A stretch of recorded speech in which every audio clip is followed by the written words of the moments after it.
क्योंकि आज इंपॉर्टेंट चीज है बहुत।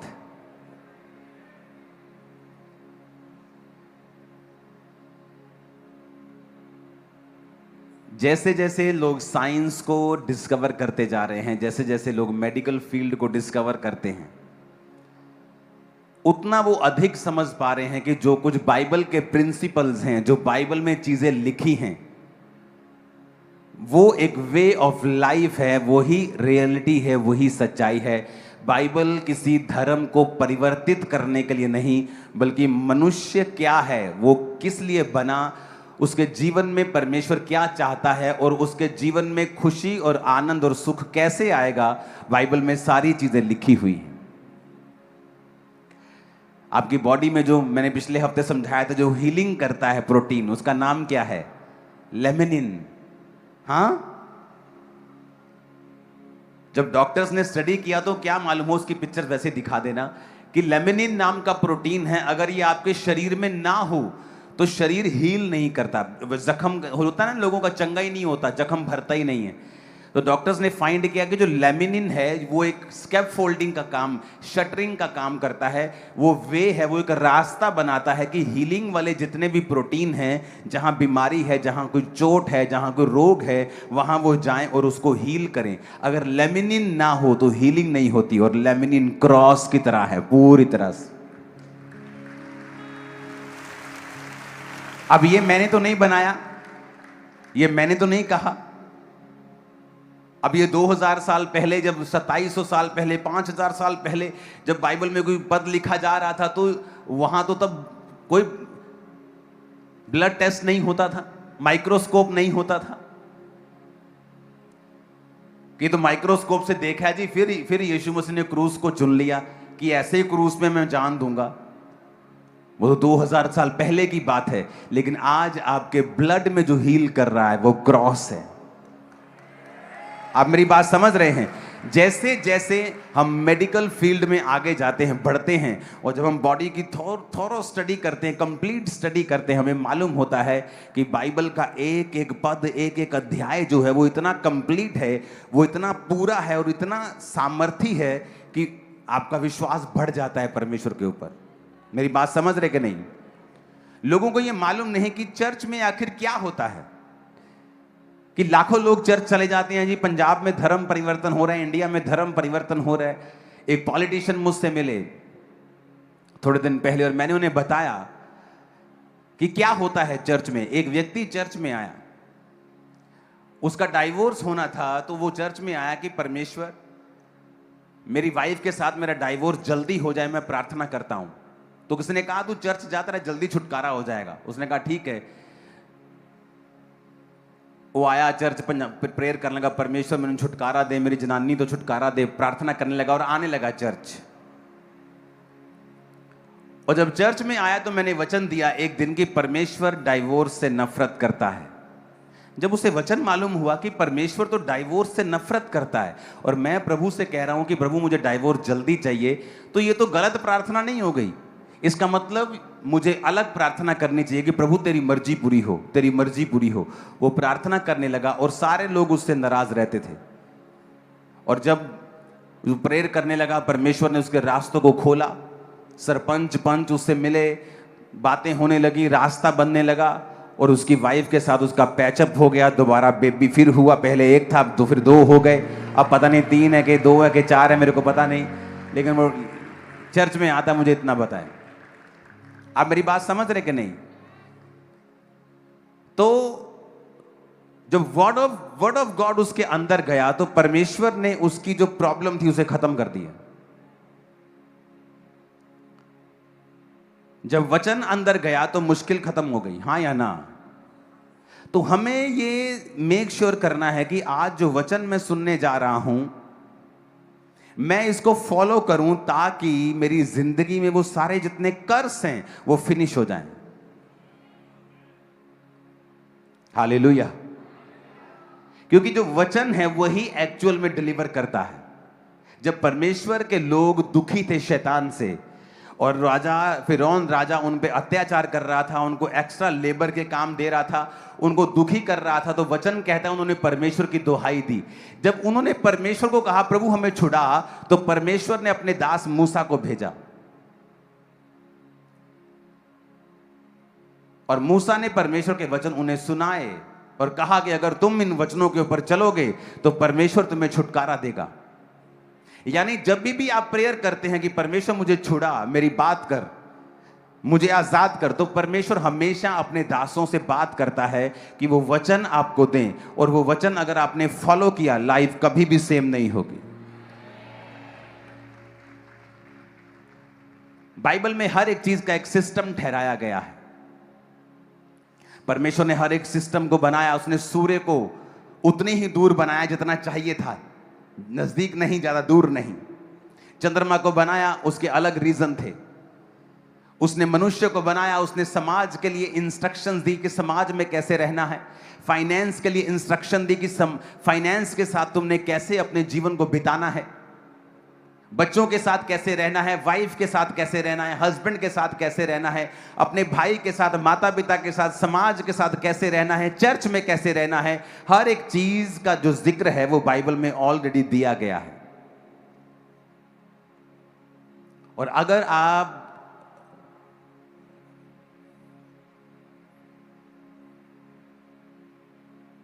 इस बात को समझेंगे कि आज मुझे वचन चाहिए परमेश्वर का और मुझे आजाद होना है, आज जो भी परमेश्वर का आत्मा मुझसे कहेगा मैं सुनूंगा, मैं उसे सुनने के लिए तैयार। और ये लोग आगे बैठे हैं, ये नहीं, ये तो ये जस्ट मैंने कुछ केस सामने बिठा लिए। एक एक जन जो यहां बैठा है, आपकी लाइफ में बड़ा काम परमेश्वर आज करेंगे। मैं चाहता हूं चर्च समय से पहले फिल हो जाती है। आज मैं समय से पहले आया हूं। मेरी इच्छा है कि मैं और पहले आऊं, और पहले आऊं, 2 घंटे पहले आऊं। मैं रियल में आपको बता रहा हूं, और फ्यूचर में करेंगे से आपको जल्दी आने की मैं आदत डालने वाला हूं। जब परमेश्वर ने इंसान को बनाया, उत्पत्ति 2 उसकी 24 आयत में लिखा है। अब आपको यह बात समझनी है कि परमेश्वर ने जब आदम को बनाया और आदम उसके काम कर रहा था और परमेश्वर की सेवा कर रहा था और परमेश्वर के दिए गए कामों में था, और परमेश्वर ने कहा आदम का अकेला रहना ठीक नहीं है, मैं आदम के लिए एक सहायक बनाऊंगा। और सारे जीव जंतु उसके पास आकर मैच करने लगा और किसी से मैच नहीं हुआ। तो परमेश्वर ने आदम के अंदर से एक पसली को निकाला और उसकी जगह मांस भर दिया, और परमेश्वर ने औरत को बनाकर उसे आदम के पास लेके गया। और आदम ने जब औरत को देखा तो उसने एक भविष्यवाणी की कि तू नर में से निकाली गई है, इसलिए तू नारी कहलाएगी। तू मेरी हड्डी में से, तू हड्डी और मेरे मांस, तू निकाली गई है, इसलिए तू नारी कहलाएगी। और परमेश्वर ने उसके साथ उसको मैच किया, और परमेश्वर ने एक सिस्टम बनाया और एक हेल्पर के रूप में औरत को, कि मैं इसके लिए एक हेल्पर बनाऊंगा जो इसकी डेस्टिनी को फुलफिल करने के लिए इसकी मदद और सहायता करेगी।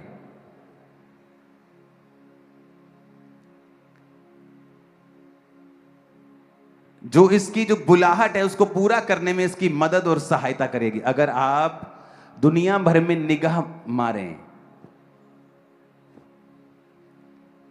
जिन हस्बैंड्स के साथ वाइव्स होती हैं उनके फेल होने के चांस कम होते हैं दूसरों से जो अकेले काम करते हैं।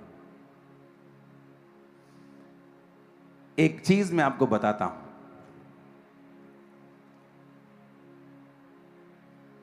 वॉशिंगटन यूनिवर्सिटी ने एक स्टडी की और उस स्टडी में उन्होंने 5000 जो मैरिड इंडिविजुअल्स थे उनको उन्होंने स्टडी किया।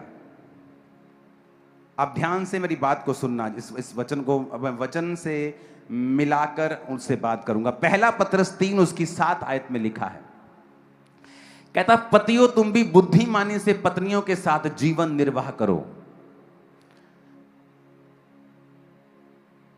आज बहुतों को कानों में मिर्ची लगने वाली है, मैं आपको बता रहा हूं।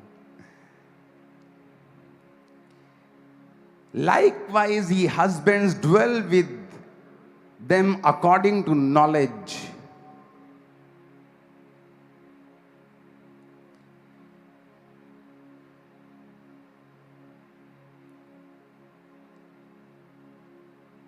ऊंची आवाज में कहो, नॉलेज. Giving honour. अगर ऑनर को आप यूनानी भाषा में पढ़ेंगे तो उसका ग्रीक भाषा में 5092 शब्द है, जिसका मतलब है टाइम, ए वैल्यू. कहता पतियों को कि बुद्धिमानी के साथ अपनी पत्नियों से जीवन निर्वाह करो और स्त्री को निर्बल पात्र जानकर उसका आदर करो, ये समझकर हम दोनों जीवन के वरदान के वारिस हैं, जिससे तुम्हारी प्रार्थनाएं रुक ना जाएं. अब ये पतरस जो था, ये परमेश्वर का दास था, ये मैरिड था. पौलुस ने कहा अगर तुम शादी नहीं करना चाहते हो तो ये अच्छी बात है, अगर तुम शादी के बिना रह सकते हो तो ये अच्छी बात है, लेकिन सबको ये बुलाहट नहीं है. सब लोगों की ये बुलाहट नहीं है. परमेश्वर सबके जीवन में ये नहीं चाहता है. उसने अलग अलग बुलाहट के साथ आपको बुलाया है. लेकिन अगर आप शादीशुदा हैं तो परमेश्वर ने कहा लाइकवाइज ये husbands dwell with them according to knowledge giving honour. कहता अपनी पत्नी को वैल्यूएबल चीजें दो, समय. निर्बल पात्र, निर्बल का मतलब ये नहीं कि वो कमजोर है, यहां पर वो फिजिकल स्ट्रेंथ की बात कर रहा है. जो औरत है उसे परमेश्वर ने आदमी से फिजिकल स्ट्रेंथ में कम बनाया है. हर एक आदमी, कामयाब आदमी के पीछे औरत होती है, यह भी इस सदी का सबसे बड़ा झूठ है.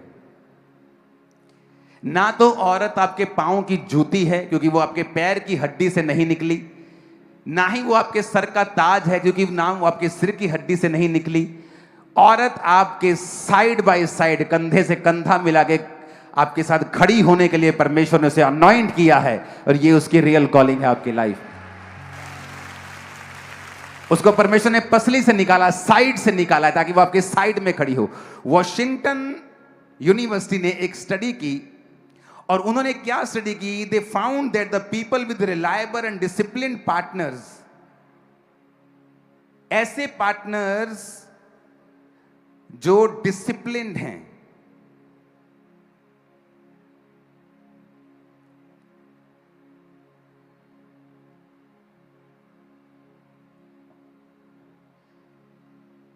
received more promotion, earned more money and felt higher job satisfaction. उन्होंने कहा जिनके पार्टनर्स रिलायबल हैं, डिसिप्लिन्ड हैं, मतलब पति पत्नी पे भरोसा कर सकती है, पत्नी को पति पे पूरा भरोसा है, पति को पत्नी के ऊपर पूरा भरोसा है, और वो दोनों एक दूसरे के ऊपर भरोसा कर सकते हैं. उसने कहा वो लोग, ये स्टडी क्रिश्चियन लोगों की स्टडी नहीं है, जो बातें मैं आपको बताता हूं ये जनरल पढ़ने वाले लोगों की स्टडी है जो पढ़ाई में हैं. उन्होंने स्टडी की कि जो लोग अपने पार्टनर जो रिलायबल है, डिसिप्लिन पार्टनर जिनको मिला है, उन्होंने अपनी लाइफ में ज्यादा प्रमोशंस हासिल किए हैं, ज्यादा पैसे को कमाया है, और जिनकी लाइफ में जॉब सेटिस्फेक्शन ज्यादा है. रीजन बताता हूं क्यों. कहता तुम्हारी प्रार्थनाएं रुक ना जाएं. आप जानते हैं बहुत सी फैमिलीज की प्रेयर्स परमेश्वर अनसुना कर रहा है, क्योंकि आपकी फैमिली में ऑर्डर नहीं है, आपकी फैमिली मैनेज्ड नहीं है. पतरस ने खास बोला, उसने कहा अपनी पत्नी का आदर करो जिससे कि तुम्हारी प्रार्थनाएं रुक ना जाएं. तुम्हारी प्रेयर क्या है? परमेश्वर मुझे हील कर, मुझे फाइनेंस ब्लेसिंग चाहिए, मुझे बेबी बॉय, मुझे बेबी गर्ल, मुझे ये चाहिए, मुझे. परमेश्वर कहता तुम्हारी प्रार्थनाएं हिंडर हो जाएंगी. अगर आप हिंडर शब्द को, ग्रीक भाषा का 1581वां शब्द है, अगर आप उसको पढ़ेंगे तो उसमें लिखा है कट डाउन टू फ्रस्ट्रेट। कहता तुम्हारी प्रार्थनाएं कट कर दी जाएंगी और तुम फ्रस्ट्रेट रहोगे अपनी लाइफ से। तुम्हारी लाइफ में खिंचाहट रहेगी, हर टाइम तुम खिंचोगे, क्योंकि तुम्हारी प्रार्थनाएं रुकी गई हैं, क्योंकि तुमने परमेश्वर के बनाए गए ऑर्डर को फॉलो नहीं किया है। अब ये जो स्टडी उन्होंने की, ये कोई स्टडी करने वाले लोग क्रिश्चियन नहीं थे, लेकिन आप नोटिस करो कि ये स्टडी इस वचन के ऊपर पूरा ठप्पा लगाती है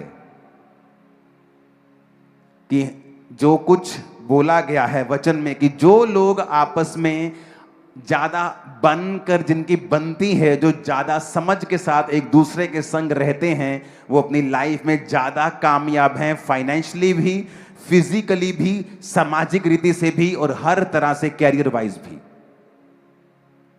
आप मेरी बात समझ रहे कि नहीं? ये वॉशिंगटन यूनिवर्सिटी की स्टडी है।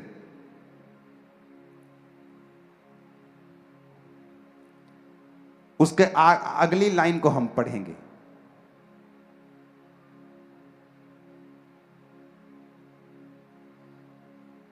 उसमें लिखा है कि the data revealed that the employee with an extremely conscientious spouse is 50% more likely to get a promotion than a employee with a unconscientious. मतलब कहता वो कर्मचारी जिसका पार्टनर रिलायबल है, जिसका पार्टनर डिसिप्लिन्ड है, कहता वो लोग 50% ज्यादा प्रमोशंस पाते हैं अपनी जॉब्स में। ये स्टडी है, ये कोई हिंदू ने नहीं की, ये किसी क्रिश्चियन ने नहीं की, किसी सिख ने नहीं, किसी ने नहीं की। ये जस्ट स्टूडेंट्स ने अलग अलग जगहों पे जाके थाउजेंड्स ऑफ फैमिलीज के ऊपर स्टडी की है। आप देख लो, अन्य जातियों को मैंने स्टडी किया है, मैंने बॉलीवुड हीरोज पे स्टडी की है।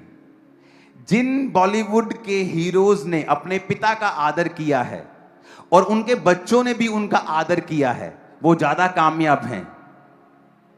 वचन कहता है अपने माता और पिता का आदर कर।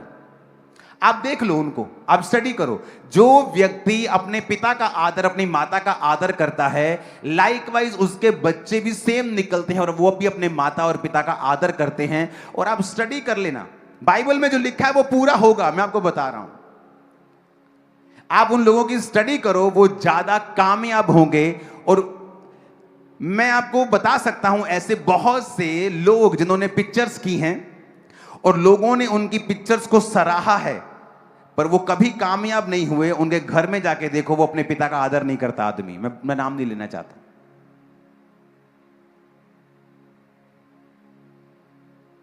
हालांकि वो सब कुछ अच्छा कर रहा है, लेकिन अगर आप देखेंगे जो बाइबल है वो सिर्फ क्रिश्चियंस के लिए नहीं है। ये एक ऐसा मैनुअल है, ये एक ऐसा लॉ है कि कोई भी व्यक्ति जो इसे ब्रेक करता है कभी भी छूटता नहीं वो उसके कॉन्सिक्वेंसेस, उसके असर से।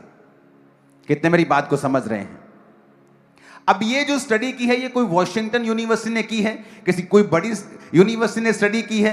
और उन्होंने स्टडी किया है कि वो लोग जो जिनके पार्टनर्स उनके साथ ज्यादा रिलायबल हैं, डिसिप्लिन्ड हैं, जो एक दूसरे के प्रति डेडिकेटेड हैं, लाइफ में एक दूसरे से खुश हैं, वो लोग ज्यादा ब्लेस्ड हैं उन लोगों से जो इस ब्लेसिंग में नहीं है। पतरस ने कहा तुम्हारी प्रार्थनाएं रुक ना जाएं, फ्रस्ट्रेट ना हो जाएं, कट डाउन ना हो जाएं, क्योंकि तुम दोनों जीवन के वरदान के वारिस हो।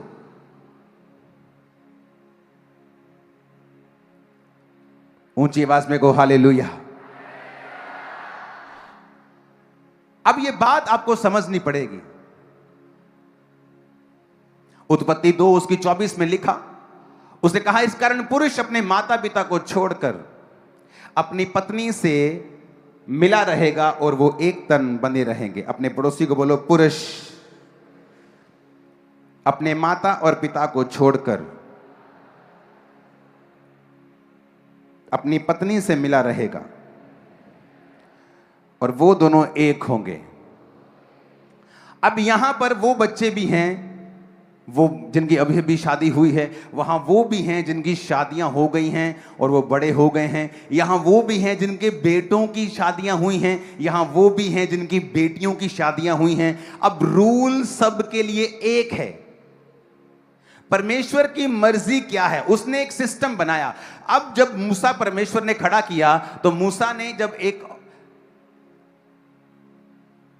अन्य जाति औरत के साथ शादी की तो लोग उसके कुड़कुड़ाने लगे। तो परमेश्वर ने उसकी बहन को बुलाया, उसने कहा, हाँ तू भी नबिया है, पर तुझे मालूम नहीं मूसा को मैंने हेड ठहराया है और तुझे जज करने का अधिकार नहीं दिया, इसलिए अब तू कोड़ी रहेगी। और उसे कोड़ हुआ।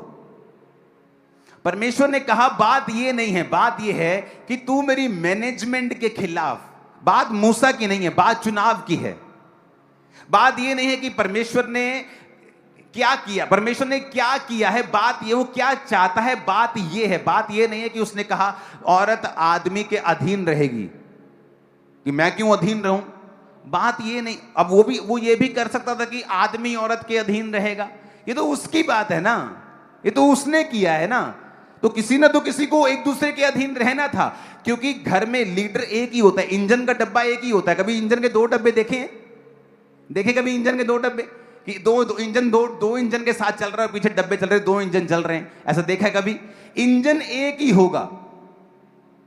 अब यहां पर लिखा है therefore shall a man leave his father and his mother and shall cleave into his wife। लिखा क्लीव, इंग्लिश में लिखा क्लीव। क्लीव कहता, क्लीव को इब्रानी भाषा का 1692 शब्द है दबाक, जिसका मतलब पता क्या है? To cleanse. जैसे गीला कपड़ा होता है ना, और जब आपकी बॉडी में गीला कपड़ा आप पहनते हो, आपकी बॉडी से चिपक जाता है। कहता अपनी वाइफ के साथ जो तुम्हारा प्यार है वो क्लिंज होना चाहिए, यानी तुम्हारी वाइफ और तुम्हारे बीच में कोई व्यक्ति नहीं होना चाहिए। तेरी मां भी नहीं, तेरा बाप भी नहीं, तेरा भाई भी नहीं, तेरा परिवार भी नहीं। और ये रियल प्लान है परमेश्वर का। अब यहां पर क्या है? क्योंकि एक मां जिसका एक लौता बेटा है, वो अपने बेटे से प्यार करती है। अब उसके पास इनसिक्योरिटी है कि वाइफ जो है वो मुझसे दूर ना कर दे, जबकि उसको ये पता होना चाहिए कि जिस दिन उसकी वाइफ उसकी लाइफ में आई, अब मां को खुद एक स्टेप पीछे रखना है और वाइफ को एक स्टेप आगे रखना है। पर नहीं, हमें उसे गाइड करना है।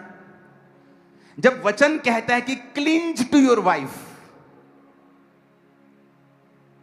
गीला कपड़ा होता है ना, कहता है ऐसे रहना है।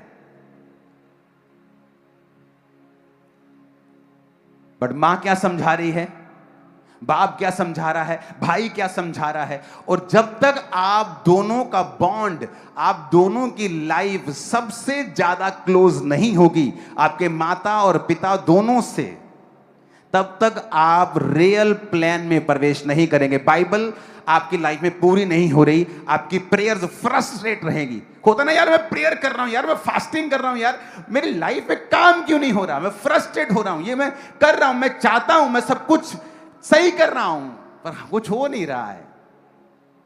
परमेश्वर ने कहा cleanse to your wife, adhere to your wife, join together, keep fast, overtake, pursue hard, stick to your wife.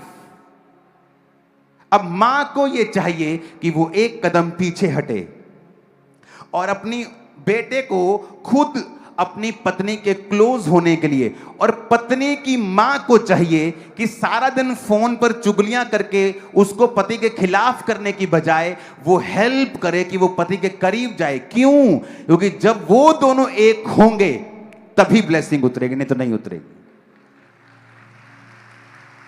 अगर आपकी सासू मां और आपकी मां ये काम नहीं कर रही हैं, तो वो एक्चुअल में आपका नुकसान कर रही हैं, और जब वो आपका नुकसान कर रही हैं, वो अपना नुकसान कर रही हैं, वो अपने गर्भ का नुकसान कर रही हैं, अपने घर का नुकसान कर रही हैं, ये समझ के कि वर्ड ऑफ गॉड क्या कहता है।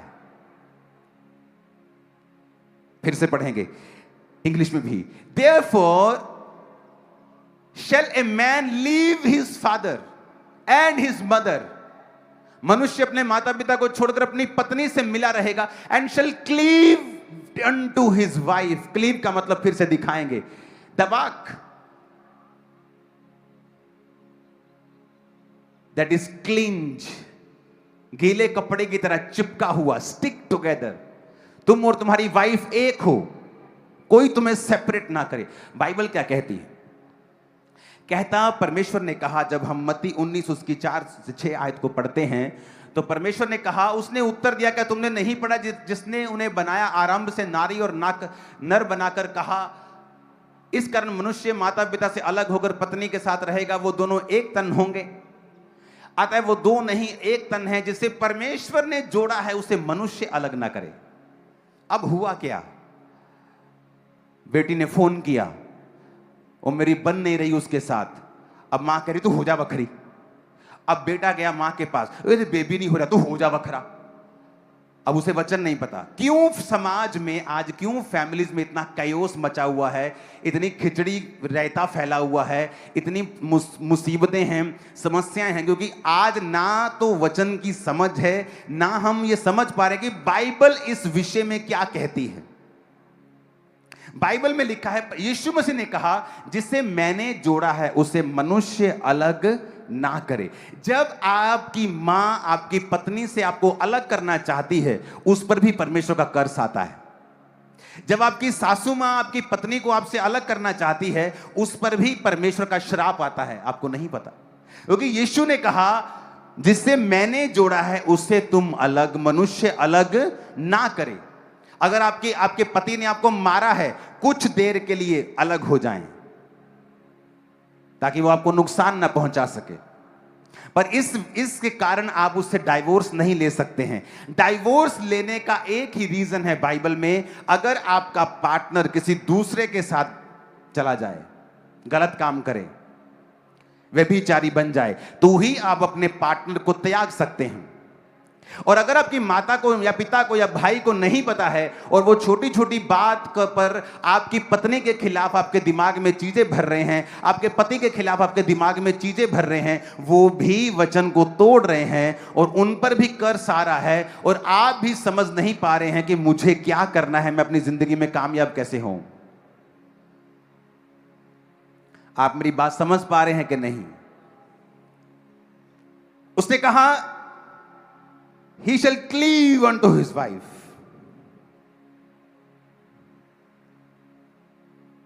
अब हमें समझना होगा इन बातों को।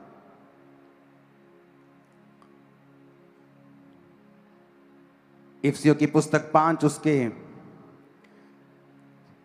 23 आयत से हम पढ़ेंगे, 22 से पढ़ेंगे। Wives, submit yourself unto your own husbands. Greek भाषा का 5293 शब्द, जिसका मतलब है सबमिशन का हुपोटासो, जिसका मतलब है टू सबऑर्डिनेट। कहता जो वाइफ है वो सबऑर्डिनेट है, जिसका मतलब है जैसे एक आर्मी ऑफिसर होता है और उसके नीचे एक सेना होती है जो उसके हुक्म के ऊपर चलता है। ये मैं नहीं कह रहा हूं, अगर आपको हुक्म लेना पसंद नहीं है तो मेरी गलती नहीं है, आज मुझे क्षमा कर दें प्लीज। वाइफ को बोला है बी हुपटासो, सबमिट योरसेल्फ, हुपटासो to subordinate, reflexively to obey, to be under obedience, put under. इसका मतलब ये नहीं कि आप कम हैं, इसका मतलब ये एक मैनेजमेंट है। इसका मतलब ये नहीं कि वाइफ कम है, नहीं, ये एक मैनेजमेंट है जो परमेश्वर ने ठहराई है। कि परमेश्वर ने कहा आदमी का सिर मैं हूं, औरत का सिर आदमी है। आदमी मेरे अधीन रहे, औरत आदमी के अधीन रहे। मैंने घर टूटते देखे हैं। एक पास्टर की मैंने काउंसलिंग की और पास्टर ने कहा कि इसके बेबी होने वाला था और मैंने इसको बोला कि जाओ डॉक्टर के पास अभी चली जा, और उसने कहा ठीक है। उसने अपनी माँ को फोन किया, लड़की ने, लड़की की माँ ने बोला ले असी खुदा नु मानते हैं, तू प्रेयर कर, चिंता ना कर तू। और उसका बेबी डेड हो गया गर्भ में। और जब वो मुझसे मिली मैंने उसको कहा कि जब आदमी की जुबान खुदा की जुबान है तेरे लिए, लोगों के लिए क्या है छोड़ दे, पर तेरे लिए वो गॉड की वॉइस थी, क्योंकि तुझे सबऑर्डिनेट, वचन कहता है हुपटासो मींस टू बी सबऑर्डिनेट, तुझे उसके, देखो कैसे मर्द तालियां बजा रहे हैं, तुम्हारी बारी भी आने वाली, चिंता मत करो। अब ये तालियां बजाएंगे, थोड़ी देर रुको। आप मेरी बात समझ रहे क्या? उसने कहा वो वॉइस, मैंने कहा वो वॉइस परमेश्वर की थी तेरे पास। परमेश्वर ने कभी कलीसिया से बात नहीं की, उसने मूसा से बात की। मूसा ने खुद मांगा, प्रभु मैं थत्था हूं, मैं लोगों से डायरेक्ट बात नहीं करूंगा, तू मुझे कोई आदमी दे दे, मैं उससे बात करूंगा, वो आदमी आगे बात करेगा। परमेश्वर ने कहा ठीक है, नहीं तो वो डायरेक्ट चुना गया था कि मैं तुझसे करूंगा, तू लोगों से करेगा। अब परमेश्वर मूसा से बात करता था और मूसा आगे बात करता था।